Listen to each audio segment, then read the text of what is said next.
মার্কিন যুক্তরাষ্ট্র এবং ভারতের মধ্যকার 2+2 বৈঠকের জন্য এই মুহূর্তে ভারতে অবস্থান করছেন মার্কিন যুক্তরাষ্ট্রের পররাষ্ট্রমন্ত্রী অ্যান্টনি ব্লিংকেন এবং প্রতিরক্ষামন্ত্রী লয়েড অস্টিন। তাদের সাথে সফরসঙ্গী হিসেবে আছেন মার্কিন পররাষ্ট্র দপ্তরের অ্যাসিস্ট্যান্ট সেক্রেটারি ডোনাল্ড লু। 2+2 বৈঠকে ডোনাল্ড লু কী করছেন সেটা নিয়ে আমরা একটু পরে আলোচনা করব। এ কারণে ডোনাল্ড লুর নামটা একটু আমরা মনে রাখি। ভারতের পক্ষ থেকে ভারতের পররাষ্ট্রমন্ত্রী এস জয়শঙ্কর এবং প্রতিরক্ষামন্ত্রী রাজনাথ সিং এই বৈঠকে অংশ নেবেন। কিন্তু ইন্টারেস্টিং ব্যাপার হচ্ছে এই বৈঠকটা যখন হচ্ছে, এমনকি মার্কিন পররাষ্ট্রমন্ত্রী এবং প্রতিরক্ষামন্ত্রী ভারতে পৌঁছার আগেই সেখানে উড়ে গেছেন বাংলাদেশে নিযুক্ত মার্কিন রাষ্ট্রদূত পিটার টি হাস এবং বিএনপির স্থায়ী কমিটির সদস্য ইকবাল হাসান মাহমুদ টুকু।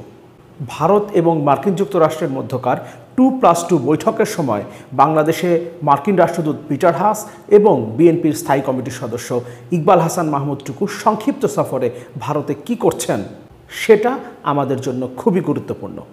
এ কারণে আমরা ধরে নিতে পারি ভারত এবং মার্কিন যুক্তরাষ্ট্রের মধ্যকার এই 2+2 বৈঠক বাংলাদেশের গণতন্ত্রের ভবিষ্যৎ তথা হাসিনা সরকারের ভবিষ্যৎ নির্ধারণ করবে। শুরুতে আরেকটা যে নাম বলছিলাম, মার্কিন পররাষ্ট্র দপ্তরের অ্যাসিস্ট্যান্ট সেক্রেটারি ডোনাল্ড লু, যিনি মার্কিন পররাষ্ট্রমন্ত্রী এবং প্রতিরক্ষামন্ত্রীর সাথে ভারতে এসেছেন বাংলাদেশের গণতন্ত্রের ভবিষ্যৎ, শেখ হাসিনা সরকারের ভবিষ্যৎ নির্ধারণে তারও একটা গুরুত্বপূর্ণ রোল থাকবার সম্ভাবনা রয়েছে। এই সব কিছু নিয়েই আজকে আলোচনা করব। শুরুতেই দুটো রিপোর্ট দেখে নিই। প্রথমটা ভারতের ইন্ডিয়ান এক্সপ্রেস পত্রিকার রিপোর্ট। Headline: Bangladesh elections likely to be a focus area of talks at India US 2+2 মিটিং. Subheading: The US ambassador to Bangladesh, Peter Haas, has flown to Delhi ahead of US Secretary of State Antony Blinken's arrival. হেডলাইনে যেটা বলার চেষ্টা করা হয়েছে আমরা নিশ্চয়ই বুঝতে পেরেছি। বাংলাদেশের আগামী দ্বাদশ জাতীয় সংসদ নির্বাচন এই 2+2 বৈঠকের একটা গুরুত্বপূর্ণ আলোচনার অংশ হতে পারে, সেই কথাটা বলছে ইন্ডিয়ান এক্সপ্রেস। এবং সাবহেডিংয়ে যেটা বলা হচ্ছে, বাংলাদেশে নিযুক্ত মার্কিন রাষ্ট্রদূত মার্কিন পররাষ্ট্রমন্ত্রী ভারতে পৌঁছার আগেই তিনি সেখানে পৌঁছে গেছেন। এখান থেকে একটা বার্তা স্পষ্ট হয় যে এই 2+2 বৈঠকে বাংলাদেশের গণতন্ত্রের ভবিষ্যৎ, বাংলাদেশের আগামী নির্বাচন নিয়ে মার্কিন যুক্তরাষ্ট্র এবং ভারতের অবস্থান পরিষ্কার হতে যাচ্ছে এই 2+2 বৈঠকে।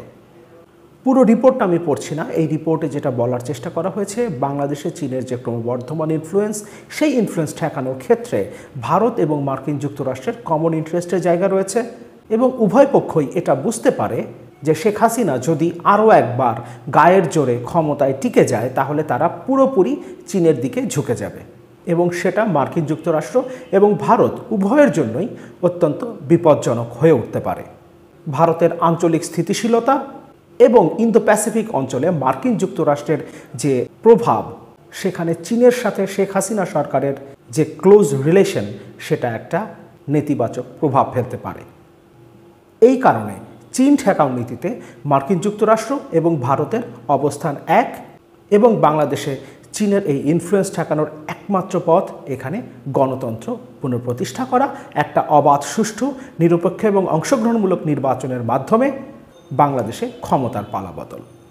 ভারতের অবস্থানের ব্যাপারে আমাদের অনেকের ভেতরেই সন্দেহ থাকলেও চীন ঠেকাও নীতিতে মার্কিন যুক্তরাষ্ট্র এবং ভারতের অবস্থান যে অভিন্ন সেটা আমরা প্রত্যেকেই স্বীকার করি এবং হাসিনা সরকার যখন মার্কিন যুক্তরাষ্ট্রের বিরোধিতা করতে গিয়ে পুরোপুরিভাবে চীনের দিকে ঝুঁকে গেছে, সেই পরিস্থিতিতে আন্তর্জাতিক রাজনীতি এবং ভূ রাজনীতির হিসেব নিকেশে ভারতও হাসিনা সরকারকে আর সমর্থন করতে পারে না।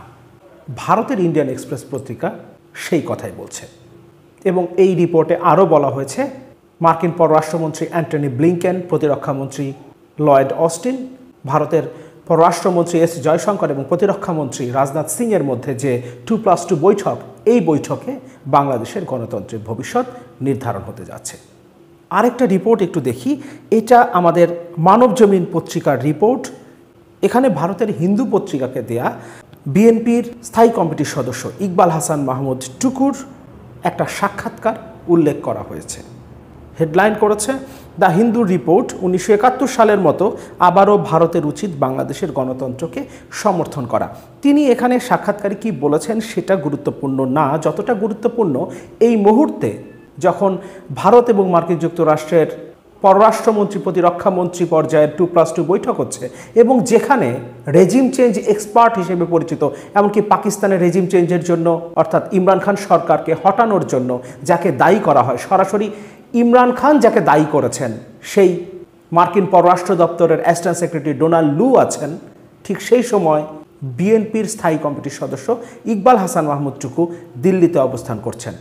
হিন্দু পত্রিকার এই সাক্ষাৎকার যতটা না গুরুত্বপূর্ণ, তার থেকে গুরুত্বপূর্ণ হচ্ছে হিন্দু পত্রিকায় দেয়া এই সাক্ষাৎকারটা ছাপানো, যেখানে উল্লেখ করা হয়েছে তিনি অত্যন্ত সংক্ষিপ্ত সফরে এখন ভারতে অবস্থান করছেন, ঠিক যেমনটি বাংলাদেশে নিযুক্ত মার্কিন রাষ্ট্রদূত পিটার হাস সংক্ষিপ্ত সফরে হঠাৎ করেই ঢাকা থেকে দিল্লিতে উড়ে গেছেন। ডোনাল্ড লুর কথা বলছিলাম।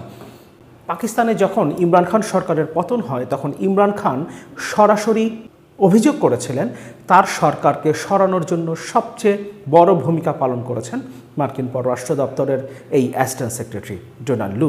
বাংলাদেশের রাজনীতিতেও তিনি গত কয়েক বছরে বেশ পরিচিত হয়ে উঠেছেন। তিনি বাংলাদেশে এসেছিলেন, বাংলাদেশ থেকে প্রতিনিধিরা যারাই মার্কিন যুক্তরাষ্ট্র সফরে গিয়েছেন অনেকেই ডোনাল্ড লুর সাথে সাক্ষাৎ করেছেন এবং বাংলাদেশের রাজনীতি নিয়ে বিভিন্ন সময় ডোনাল্ড লুকে কথা বলতে শোনা গেছে। আরেকজন regime change expert Victoria Nuland এবং ডোনাল্ড লু মার্কিন যুক্তরাষ্ট্রের পররাষ্ট্র দপ্তরে অত্যন্ত ঘনিষ্ঠভাবে কাজ করেন, এরকম একটা খবরও আমরা মোটামুটি জানি। এই ভিক্টোরিয়া নুল্যান্ডও আরেকজন রেজিম চেঞ্জ এক্সপার্ট, যিনি ইউক্রেনের সেই ময়দান বিদ্রোহের মধ্য দিয়ে রেজিম চেঞ্জ করেছিলেন এবং সে সময় তার একটা টেলিফোন কনভারসেশন লিক হয়েছিল, যেখানে তাকে স্পষ্ট বলতে শোনা গেছে সেখানকার রেজিম চেঞ্জের জন্য তার উদ্যোগের কথা। বিএনপির স্থায়ী কমিটির সদস্য ইকবাল হাসান মাহমুদ টুকুর সাথে ডোনাল্ড লু কিংবা পিটার হাসের সাক্ষাৎ হবে কিনা সেটা আমরা নিশ্চিতভাবে বলতে পারি না।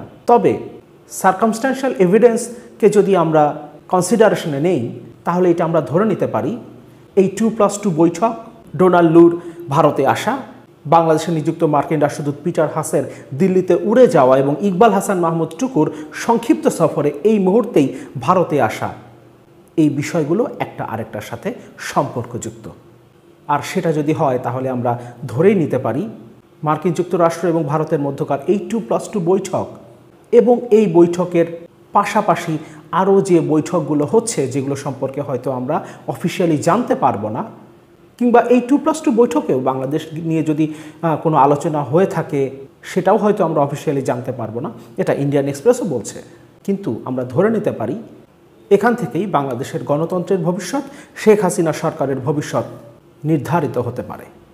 শেষ করার আগে আরেকটা কথা বলি, গতকাল প্রধান নির্বাচন কমিশনার রাষ্ট্রপতির সাথে সাক্ষাৎ করেছেন এবং সম্ভবত আগামী সপ্তাহেই দ্বাদশ জাতীয় সংসদ নির্বাচনের তফসিল ঘোষণা করা হতে পারে। আর এই তফসিল ঘোষণার ঠিক কয়েকদিন আগে এই 2+2 বৈঠক এবং এই বৈঠকের প্যারালাল আরও যে কিছু আনঅফিসিয়াল বৈঠক এবং আলোচনা রয়েছে, সেটা বাংলাদেশের জন্য, বাংলাদেশের গণতন্ত্রের জন্য অবশ্যই অত্যন্ত গুরুত্বপূর্ণ।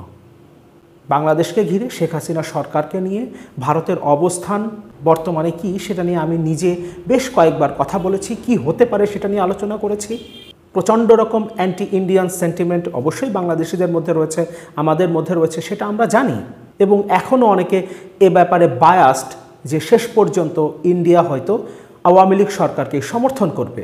এই সব কিছুর পরেও আমরা বলতে পারি ভূরাজনৈতিক কারণে এবং হাসিনা সরকারের অতিমাত্রায় চীন প্রীতির কারণে এই মুহূর্তে ভারত হাসিনা সরকারকে আগের মতো করে 2014-18 মতো করে সমর্থন তো করবেই না, বরং মার্কিন যুক্তরাষ্ট্রের সাথে একইভাবে তারা অ্যাক্ট করতে পারে। এবং বিভিন্ন সময়ে ভারতের পররাষ্ট্র দপ্তরের মুখপাত্র অরিন্দম বাগচির বক্তব্যে আমরা মার্কিন যুক্তরাষ্ট্রের পররাষ্ট্র দপ্তরের মুখপাত্ররা যে ভাষায় কথা বলেন তার একটা প্রতিধ্বন্দ্বী শুনতে পেয়েছি। সুতরাং সব কিছু মিলিয়ে আমরা প্রত্যাশা করি ভারতে অনুষ্ঠিত এই 2+2 বৈঠক বাংলাদেশের গণতন্ত্র পুনঃপ্রতিষ্ঠার ক্ষেত্রে একটা গুরুত্বপূর্ণ ভূমিকা পালন করুক। Bangladesh is likely to be one of the focus areas of talks between India and US at the ministerial 2+2 meet on November 10. The US ambassador to Bangladesh, Peter Haas, has flown to Delhi ahead of US Secretary of State Antony Blinken's arrival. Due to China's increasing influence in Bangladesh, having a democratic country with political stability is something that both India and US want. The upcoming elections in Bangladesh in 2024 are of immense interest and concern, said a source. The US has been reiterating that there should be free and fair elections in Bangladesh, which is in debt due to loans it has to repay to China under its Belt and Road Initiative. The local population in Bangladesh has a pro-Chinese tilt. Besides, the present PM Sheikh Hasina has an anti-incumbency wave against her, which includes charges of money laundering. China's increasing influence will add to India's woes in the neighborhood. After Mohammad Muizzu, who is pro-China, won the Maldives elections, India has lost its stronghold in the island nation. Having a similar situation in the neighborhood would further weaken India's clout. The growing US interest in Bangladesh is due to its increased focus on the Indo-Pacific, primarily to counter China's rising influence.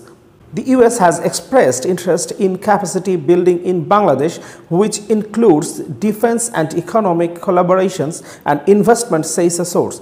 The upcoming elections in Bangladesh are therefore significant, and the US has been continuously building a narrative around how imperative it is to have a free and fair polls.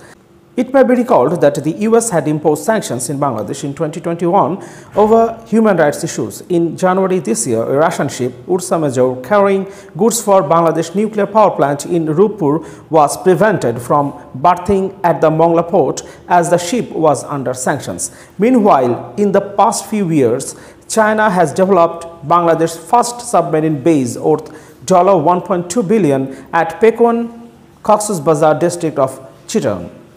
This was inaugurated in March 2023. It is built with the capacity to dock 6 submarines and 8 warships simultaneously as a part of Bangladesh's forced goal 2030 to expand and modernize the country's defense. Though details of the session on Bangladesh are unlikely to be made public, it will be a focus area for both India and US when the 4 ministers, Antony Blinken, Lloyd Austin, S. Jaishankar and Rajnath Singh, meet on Friday for the 2+2 meeting.